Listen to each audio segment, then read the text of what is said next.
saya Nurul Aini binti Yusof, wakil daripada ayah saya Yusof bin Ali, owner tanah kampung Semarang lah.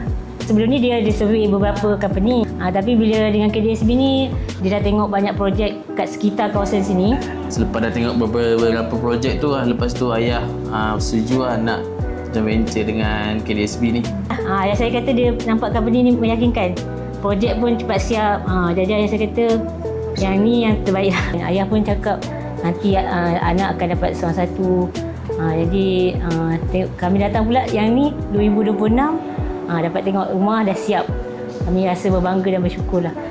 Daripada kecil ke besar, mana ayah kita tu tak lupa lah anak-anak dia kan. So ada bahagian masing-masing. Saya bersyukur tanah ni digunakan dengan sebaiknya. Untuk abang dan mama, terima kasih sebab sediakan rumah untuk kami seorang satu. Nak elak abang dan mama, kami sangat hargai. Terima kasih abang mama. Mengucapkan banyak terima kasihlah kepada KDSB sudi bekerjasama dengan kami, terutama ayah saya lah. Terima kasih.